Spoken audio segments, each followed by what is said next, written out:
باسی صاحب، آج یہ بھی خبر آئی، بلکہ پہلے بھی آئی تھی کہ جو بجلی چور ہیں ان کے خلاف کارروائی ہوگی اور خصوصی عدالتوں میں ان کے کیسز بھی چلیں گے. لیکن اس سے پہلے جو بزنس کمیونٹی ہے وہ بھی مطالبہ کر رہی ہے جو آئی پی پیز ہیں ان کے خلاف کارروائی کی جائے یا ان کے ساتھ بات کی جائے کہ ان معاہدوں کو ری وزٹ کیا جائے. آپ سمجھتے ہیں یہ سب ممکن ہے؟ 2015 میں ایک ایکٹ بھی آ چکا ہے جس میں اسی طرح کی سائیں تجویز ہے. یہ مارنے والا جو کام ہے یہ اس کے بجائے دنیا میں ٹیکنالوجیکل سلوشن ہے. اس کے لیے میرے خیال میں آج سے 6 مہینے پہلے ایک لیٹر شہباز شریف کو لکھا گیا. پھر ان کے جو ایک بہت سارے لاڈلے مشیریں ڈاکٹر جہانزیب کو بتایا گیا کہ دیکھیں یہ جو لائن لاسی تقریباً جو 550 ارب ہے یہ 6 مہینے میں کم از کم آدھے کیے جا سکتے ہیں. یہ طریقہ کار ہے. ٹیکنالوجی پلس نئے مینیجریل ضرور ہیں جو دنیا میں اپلائی کیے ہیں، جو میرے جیسے بندے نے کولمبیا جیسے ملک میں اپلائی کیے ہیں. یہ اگر آپ چاہیں اگر اس ملک کی حالت کو ٹھیک کرنا تو یہ ممکن پاسبل ہے. میں وہ بندہ ہوں جس نے فاٹا میں 2010 میں کام کیا تھا اور فاٹا میں کوئی میٹر بھی نہیں ہے اور سب سے بڑا ایکس فاٹا اس ایجنسیاں وہ تو اب ظاہر ضم ہو چکی ہیں. وہ وہاں پہ کوئی بھی بل بھی نہیں دیتا تھا. تو ارشاد عارف صاحب اب جب کہ اس موبائل کے دور میں جہاں واٹس ایپ ہے، جہاں لیٹسٹ موڈ آف کمیونیکیشن ہے، اس میں یہ والی باتیں کرنا اور بات سنیں. ارشاد عارف صاحب آج آپ کو بتا دوں میں وہ شخص ہوں جس سے پوچھا تھا جے ایچ کیو نے کہ یہ بتائیں سی پیک کے پروجیکٹ کیسے رہیں گے. جب راہیل شریف صاحب تھے تو ہم نے ان کو ایک ایویلیوشن کر کے دی تھی جو ظاہر پبلک نہیں کی تھی. ہم نے کہا تھا حضور یہ ہمیں لے جائیں گے، یہ مار جائیں گے. جس حساب سے ہماری اس وقت کی گورنمنٹ جو بڑے دعوے کرتی ہے کہ ہم نے 10,000 ایڈ کیے، 12,000 میگا واٹ کیے. دیکھیں ارشاد عارف صاحب 2 + 2 = 4 ہوتا ہے. کہتے ہیں نا ماؤں بہنوں کے بھی رشتوں میں حساب کتاب ہوتا ہے. ہم نے اپنے اس عظیم دوست کے ساتھ صحیح پروجیکٹ نیگوشیٹ نہیں کیے. یہ ابائی صاحب یہ بتائیے گا، اب سوال یہ ہے دیکھیں یہ جو 589 ارب روپے کے لاسز بتائے گئے ہیں اس پہ آپ کیا سمجھتے ہیں؟ ٹیکنیکل کا حصہ کتنا ہے اور ریکوری نہ ہونے کی وجہ سے کتنا شیئر ہے؟ دیکھیں یہ مکس کپلڈ ہے. ابھی تک کسی نے پکے انالیسس تو نہیں کیے. البتہ 2014 اور 15 میں اگر آپ کو میں نے میپ بھی دکھایا کہ اس وقت میں نے 1000 سب ڈویژن کی میپنگ کی تھی کہ پاکستان میں اسی سب ڈویژن میں اتنے ہیں اور یہ کچھ ریکوری کے نہیں ہے، کچھ بیسیکلی ٹیکنیکل ہیں. دیکھیے آپ چلے جائیں کسی گاؤں میں، ایک بات ہے کہ جو پلاننگ کی کیپیسٹی تھی ڈسکلوز میں ختم ہو گئی تھی. ایک پول دیکھیں کہاں لگا، دوسرا پول کہاں لگا، یہ پول کا ڈسٹینس تار سیک کر رہی ہے. کنڈکٹر تار کا سائز دیکھیں کس طرح کا ہے. یا ٹرانسفارمر آپ دیکھیں ایون اسلام آباد میں جو ٹرانسفارمر لگے ہوئے ہیں 2% لاسز ان میں ہیں. آپ ذرا اپنے نیٹ ورک کا حال دیکھیں، ٹیکنیکل بھی ہیں، خالی کنڈا یہ ایسی بات نہیں ہے. یہ بالکل غلط کہہ رہے ہیں. لیکن یہ کون کہہ سکتا ہے؟ یہ وہی کہہ سکتا ہے جس نے کبھی اس میں کام کیا ہو. جس آدمی کو سپریم کورٹ نے SCCP نے برطرف کیا ہو. دیکھیں بات سچ کرنی چاہیے چاہے کچھ بھی ہو.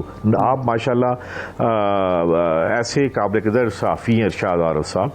یہ آپ کے ذرا چیک کریں گوگل حقائق دیکھیں. ایک لسٹ ہونی چاہیے، پروفائل ہونی چاہیے. وہ صاحب ایک تو ہے نا کہ یہ جو اس طرح سے اپائنٹمنٹس ہوتی ہیں الگ ایشو ہے. ہم جس بات پہ جو بات کر رہے ہیں وہ یہ ہے کہ ایک تو یہ لائن لاسز کے نام پر جو ہمارے ساتھ فراڈ کیا جاتا ہے کہ ہوتی وہ نان ریکوری ہے اور اس کو لائن لاسز میں ڈال دیا جاتا ہے، ہوتی چوری ہے اس کو لائن لاسز میں ڈال دیا جاتا ہے. ایک تو ایک پہلو ہے. لیکن جو آئی پی پیز کا مین ایشو ہے وہ تو ہے نمبر 1 اوور انوائسنگ جو ہوئی، نمبر 2 اوور بلنگ جو ہو رہی ہے، نمبر 3 کیپیسٹی چارجز کا ایشو ہے.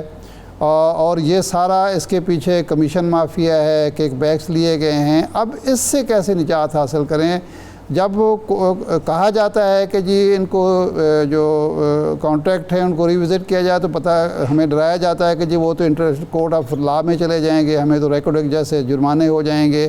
کیا ان کے ساتھ ری نیگوشیٹ کیا جا سکتا ہے؟ سابقہ حکومت کے دور میں جب یہ کام شروع ہوا تھا تو وہ بیل منڈے کیوں نہ چڑھ سکی؟